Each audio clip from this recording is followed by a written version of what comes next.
Hello everyone, very very good morning. कैसे हो? Hope करता हूँ आप सब लोग अच्छे ही होंगे। सो फ्रेंड्स, हिंदी लैंग्वेज के स्पेशल क्लास में आप सब लोगों का बहुत बहुत स्वागत है। आज की इस क्लास में हम लोग सॉल्व करेंगे हिंदी लैंग्वेज का प्रैक्टिस सेट। पूरे 50 प्रश्नों को हम लोग इस वीडियो में सॉल्व करेंगे। इस वीडियो में मैंने जितने भी क्वेश्चन लिए हैं सारे के सारे सिलेक्टेड क्वेश्चन लिए हैं, प्रीवियस क्वेश्चन लिए हैं जो हर वर्ष बीएड एंट्रेंस एग्जाम में पूछे जाते हैं। तो पूरी क्लास ध्यान से देखना। जितने भी क्वेश्चन आपके करेक्ट हों कमेंट बॉक्स में अपना रियल स्कोर जरूर बताना। और भी क्लासेस अगर आप लोगों को देखनी है तो आप प्ले लिस्ट में जाइए, प्ले लिस्ट में आपको सारी की सारी क्लासेस मिल जाएंगी। पहला प्रश्न आपकी स्क्रीन पे है, एक बार सभी लोग बता दें कि वॉइस क्लियर आ रही है। चलिए, पहला प्रश्न है कि शशक का पर्यायवाची शब्द है खरगोश है या शिशु है या चंद्रमा है या मृग है। बताएंगे सभी लोग। शशक का पर्यायवाची शब्द है, बहुत ही सरल प्रश्न है। तो शशक का इसमें जो पर्यायवाची शब्द है वो है खरगोश। ऑप्शन यहाँ पे आपका ए वाला बिल्कुल करेक्ट हो जाएगा। अगला प्रश्न आपकी स्क्रीन पे है कि गंगा गए गंगादास और जमुना गए जमुनादास, लोक भक्ति का सही अर्थ क्या होगा? बताइए। गंगा गए गंगादास और जमुना गए जमुनादास का लोक भक्ति का सही अर्थ क्या होगा? कि अपने काम से काम रखना, तीर्थ यात्रा करना, महान भक्त होना या अवसरवादी होना। 52 का जवाब देने का प्रयास करेंगे।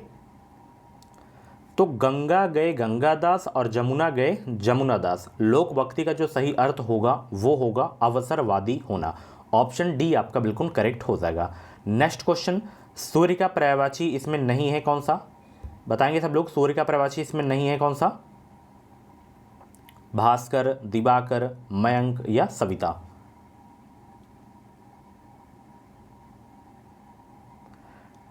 तो यहाँ पे देखना, जैसे भास्कर हो गया, दिवाकर हो गया, सविता हो गया, ये तीनों सूर्य के पर्यायवाची हैं।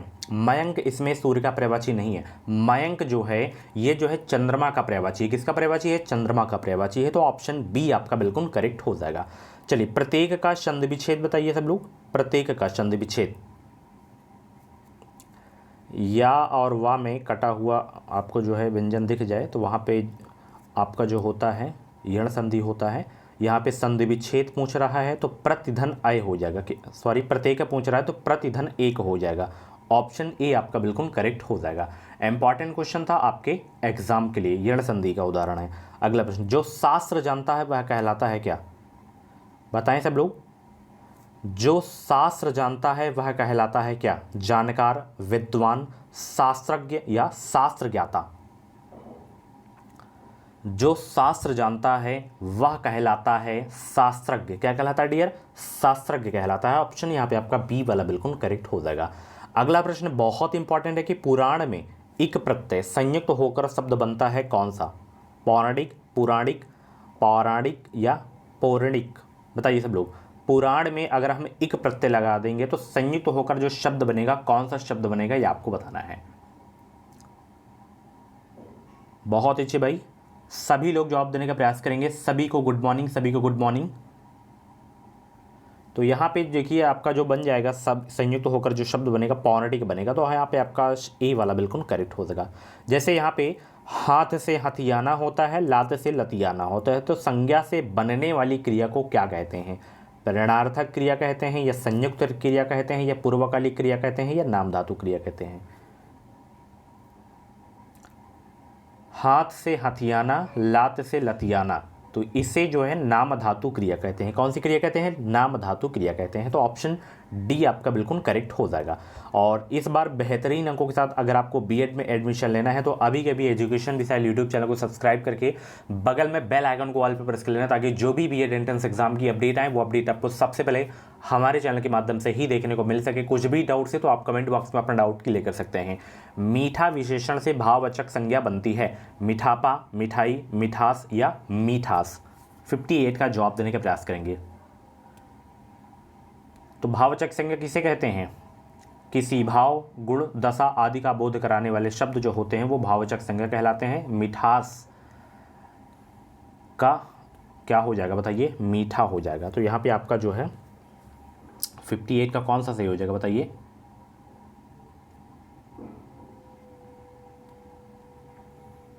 मिठास होगा। यहाँ पे आपका जो है डी वाला बिल्कुल करेक्ट हो जाएगा। मीठा से आपका मिठास हो जाएगा। कोई आया है वाक्य में कोई किस प्रकार का सर्वनाम है? बताएंगे सब लोग। कोई आया है वाक्य में जो है किस प्रकार का सर्वनाम है?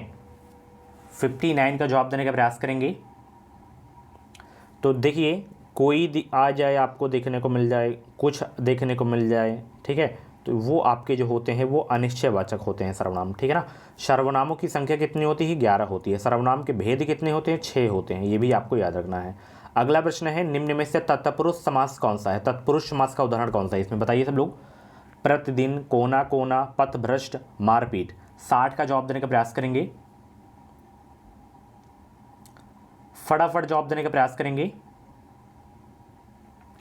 तो यहां पे देखना, तत्पुरुष समास का जो उदाहरण है यहां पे पथभ्रष्ट है, ठीक है ना। ऑप्शन सी आपका बिल्कुल करेक्ट हो जाएगा। पथ से भ्रष्ट, इसका समास विग्रह होगा, ठीक है ना। प्रार्थना पत्र के समापन में क्या लिखा जाता है? 61 का जवाब दीजिए सब लोग। प्रार्थना पत्र के समापन में क्या लिखा जाता है? भवदी लिखा जाता है, ठीक है ना। ऑप्शन ए आपका बिल्कुल करेक्ट हो जाएगा। नेक्स्ट क्वेश्चन बहुत इंपॉर्टेंट क्वेश्चन है, सभी लोग जवाब देने का प्रयास करेंगे कि भक्तिकालीन संत परंपरा के प्रसिद्ध कवि कौन थे? जयशंकर प्रसाद, बिहारी, मीरा या कबीरदास? सभी लोग जवाब दीजिए। भक्तिकालीन संत परंपरा के प्रसिद्ध कवि कौन थे? तो वो थे कबीरदास जी। ऑप्शन डी आपका बिल्कुल करेक्ट हो जाएगा। वीडियो को लाइक कर दो सब लोग, जितने भी लोग क्लास को देख रहे हो भाई, वीडियो को लाइक करो, शेयर करो, और चैनल पे पहली बार हो तो सब्सक्राइब जरूर कर लेना। इस चैनल से आपको निश्चित मदद मिलेगी। अगला प्रश्न है, पावक और अग्नि शब्दों के मध्य क्या संबंध है? अवनामी, समनामी, पर्यायवाची या विलोम? बताइए सब लोग। तो पावक अग्नि एक दूसरे के क्या हैं? पर्यायवाची हैं। ऑप्शन सी आपका बिल्कुल करेक्ट हो जाएगा। चलिए, शोक किस रस का स्थायी भाव है? शोक, वीर का तो उत्साह होता है। बताएंगे सब लोग, शोक किस रस का स्थायी भाव है? करुण रस का। आप लोग बताइए, वात्सल और रौद्र ये किसका है? अगला प्रश्न, वह विद्यार्थी नहीं आया, वाक्य में वह कौन सा विशेषण है? सर्वनामिक विशेषण, या जो है गुणवाचक विशेषण, या परिणाम बोधक विशेषण, या संख्यावाचक विशेषण? 65 का जवाब देने का प्रयास करेंगे सब लोग।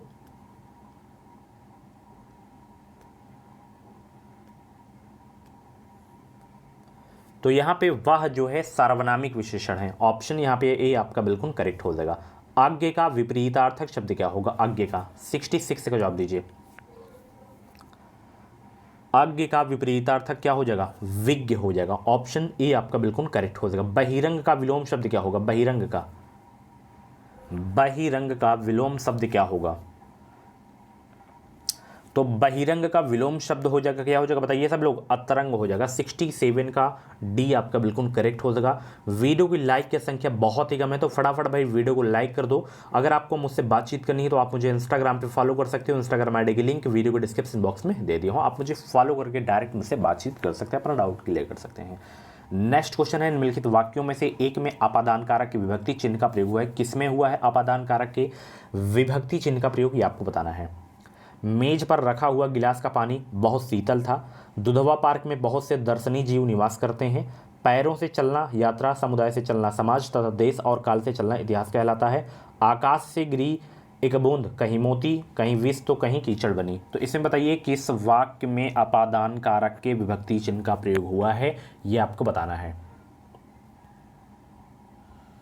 बताएंगे सब लोग भाई।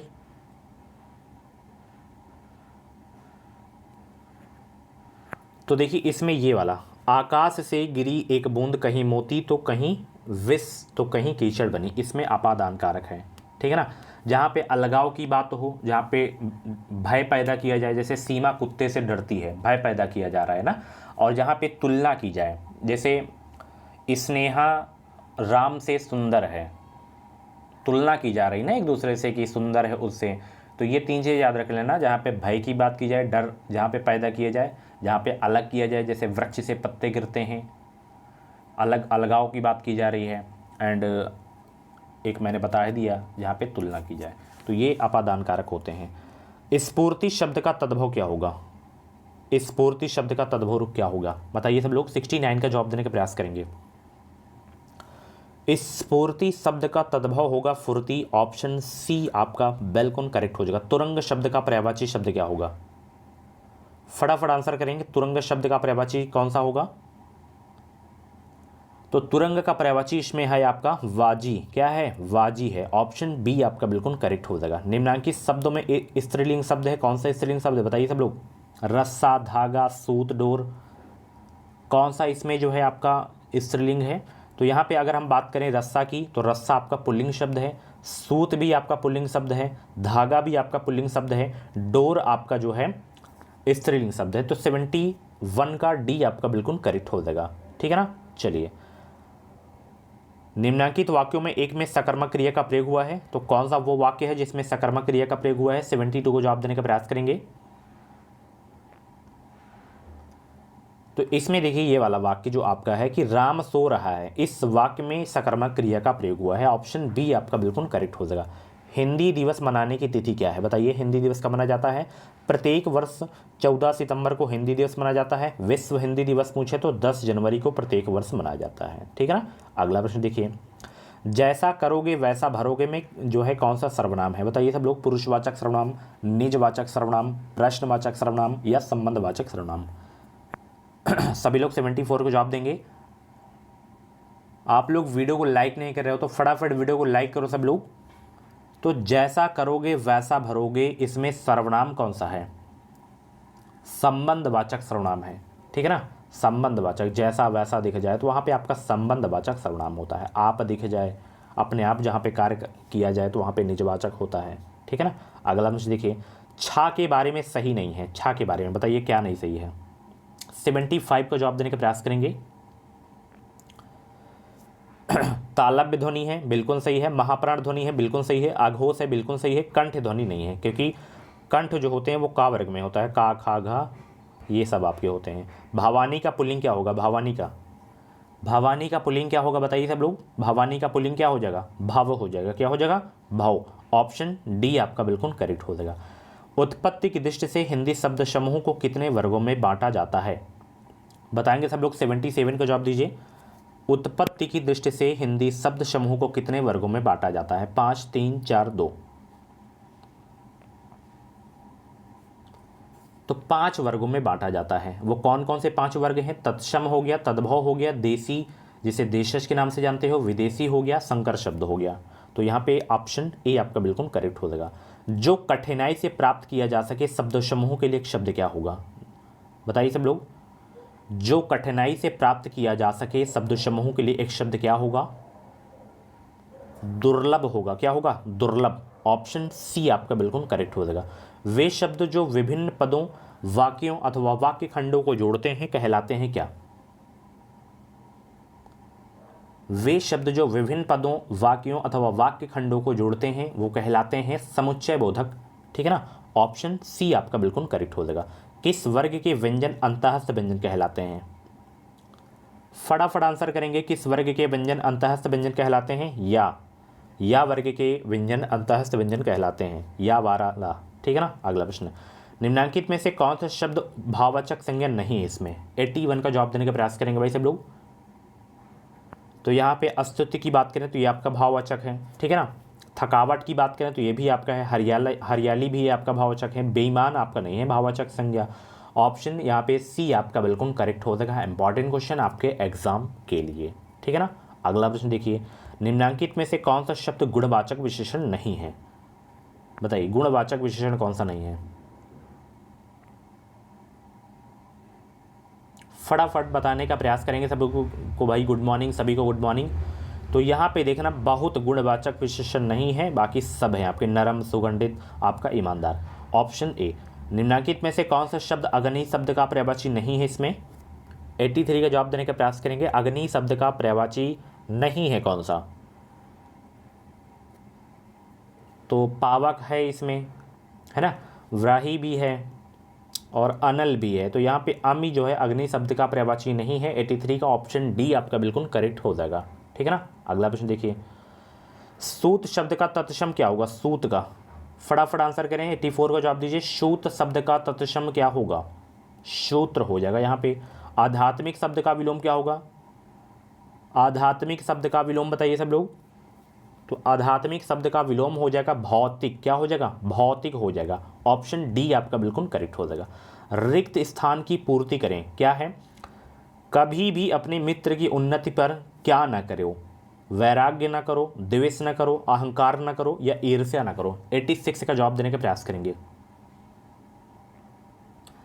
तो कभी भी अपने मित्र की उन्नति पर जो है ईर्ष्या नहीं करना चाहिए या ना करो। ऑप्शन डी आपका बिल्कुल करेक्ट हो जाएगा। आप हैं, आपका फ्रेंड्स सक्सेस हो गया और आपको जो है ईर्ष्या नहीं करना होगा, तभी आप भी सक्सेसफुल होंगे।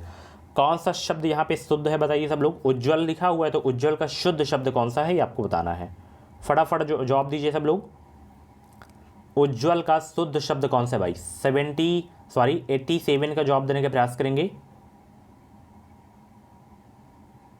उज्ज्वल का शुद्ध शब्द ये वाला है डियर, ए वाला, ठीक है ना।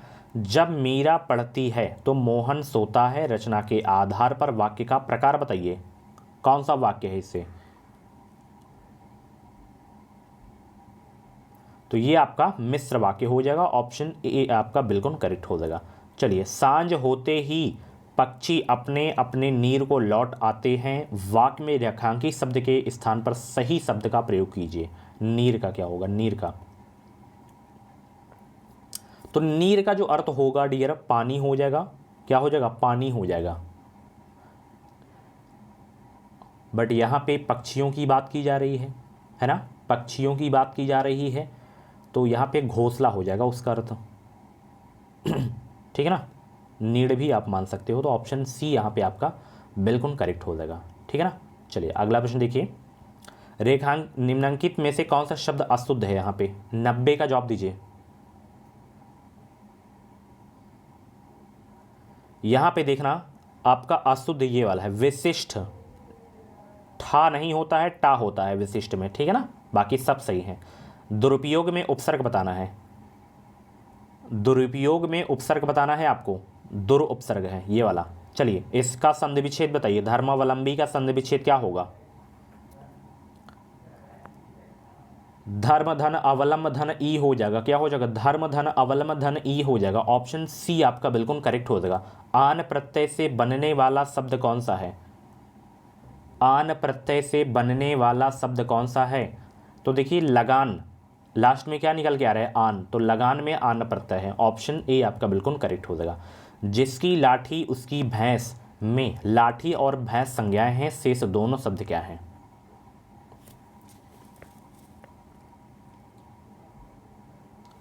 तो यहाँ पे सर्वनाम हो जाएगा दोनों शब्द। ऑप्शन सी आपका बिल्कुल करेक्ट हो जाएगा। लाल से निर्मित होता है लाली, तो काला से क्या होगा?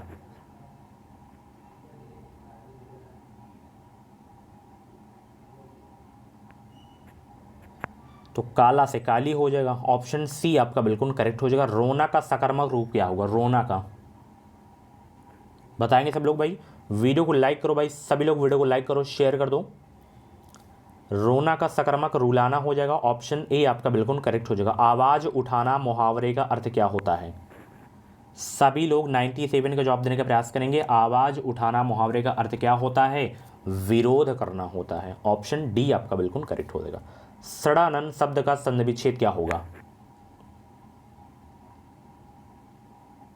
शट धन आनन हो जाएगा। क्या हो जाएगा? सट धन आनन। Option C. गाकर खाकर क्रियाओं को क्या कहते हैं? गाकर कहा खाकर क्रियाओं को क्या कहते हैं? पूर्वकालिक क्रिया कहते हैं। लास्ट क्वेश्चन, एक वाक्य अशुद्ध है तो उसका चयन करना है आपको। बताइए कौन सा वाक्य इसमें अशुद्ध है। 100 का जवाब देने का प्रयास करेंगे।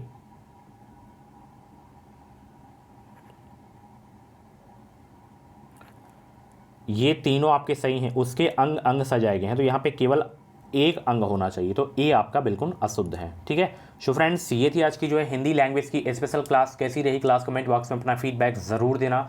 ऐसी ही डेली क्लासेस देखने के लिए एजुकेशन विषय यूट्यूब चैनल को सब्सक्राइब करके बगल में बेल आइकन को ऑल पे प्रेस कर लेना, ताकि जो भी UP BEd, UP TET, CTET teaching exam की कोई भी अपडेट आए वो अपडेट आपको सबसे पहले हमारे चैनल के माध्यम से मिल सके। तो चैनल पर नए हो तो सब्सक्राइब कर लो और बगल में बेल आइकन को ऑल पे प्रेस कर लेना, ताकि जब भी मेरी क्लासेस आए, जब भी कोई भी अपडेट आए, वो अपडेट आपसे छूटनी ना पाए। Thanks for watching. Bye bye, take care. आज की क्लास कैसी लगी कमेंट बॉक्स में अपना स्कोर भी जरूर बताना। 50 में से जितने भी क्वेश्चन आपके करेक्ट हुए हों। Thanks for watching. Bye bye, take care.